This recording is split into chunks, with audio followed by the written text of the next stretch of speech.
My idea of coming to Pandapur for Shiv Puja was this, that Shiva represents the spirit. And the spirit is residing in all of you, in your hearts.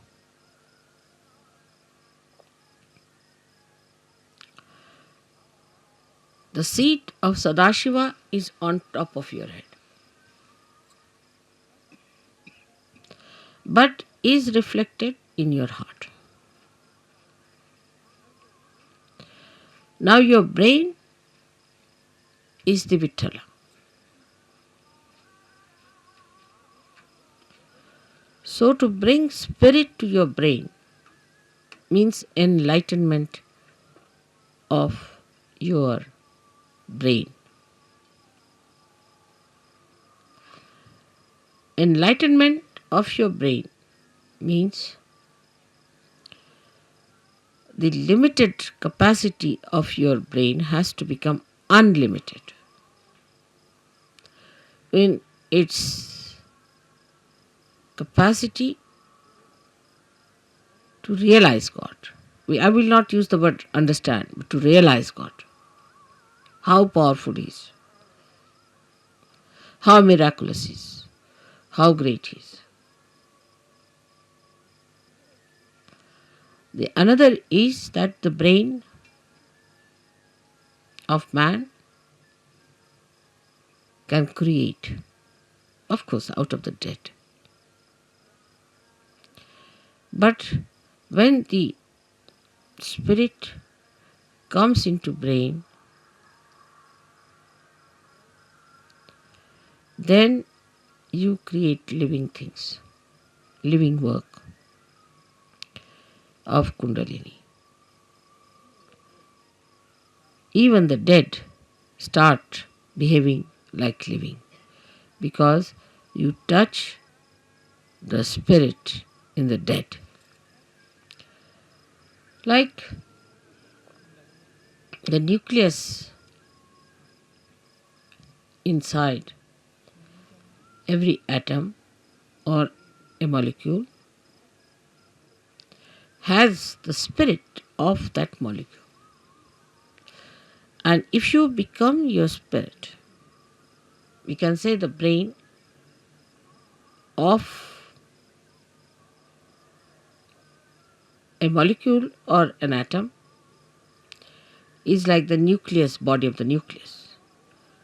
But the one that controls the nucleus is the spirit that resides within the nucleus. So now you have got the attention or the body, the whole body of the atom, then the nucleus, and inside the nucleus is the spirit. In the same way, we have this body, the attention of the body. And then we have the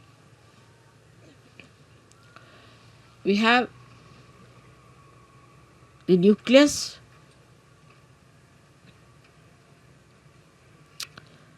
is the brain. And the spirit is in the heart.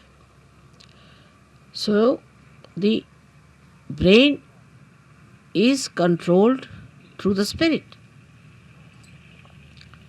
How? That around the heart there are 7 auras.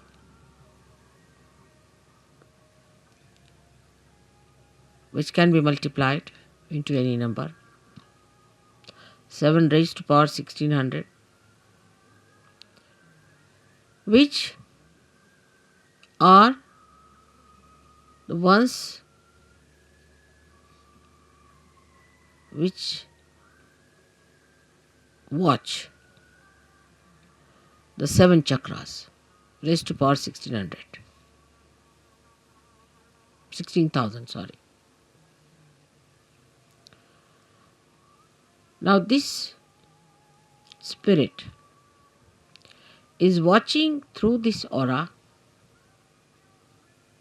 Watching, I am again saying watching. Through this aura, can you sit down?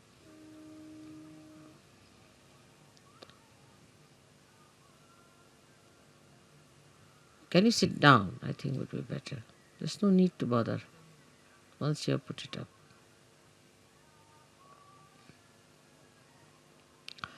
This aura is watching the behavior of your 7 centers in your brain. Is also watching all the nerves that are working in the brain. Watching again. But when you bring the spirit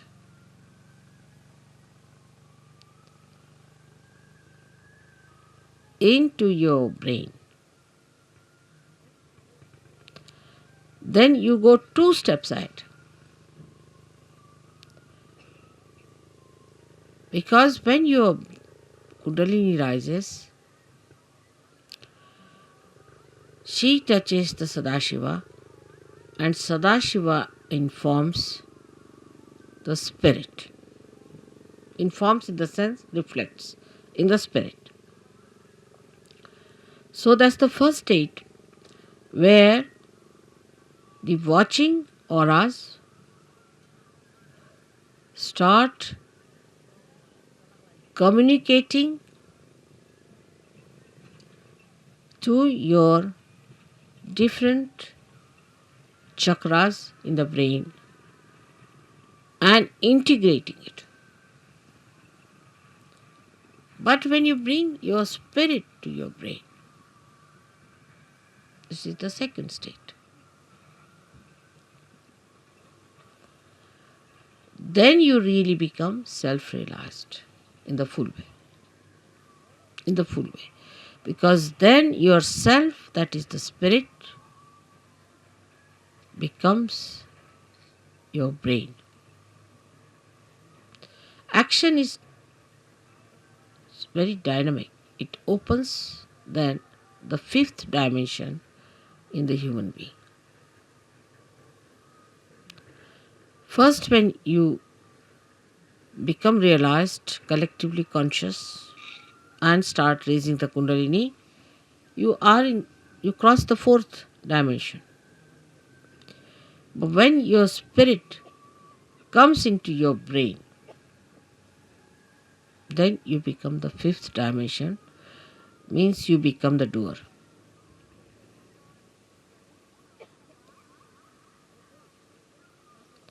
Our brain now, for example, says, all right, lift this thing up. So you touch it with your hand, you lift it up.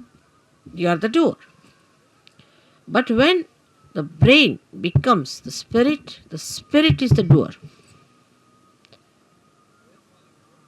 And when spirit is the doer,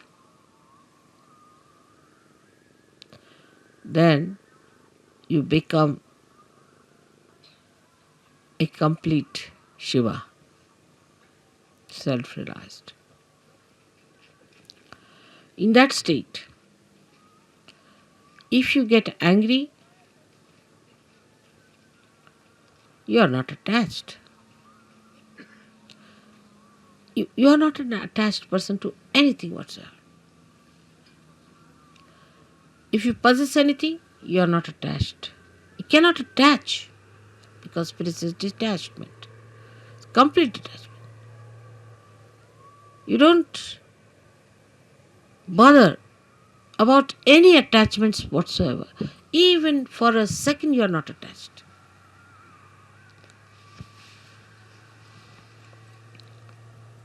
Now, I would say, to understand the detachment of spirit, we should study ourselves very well, clearly.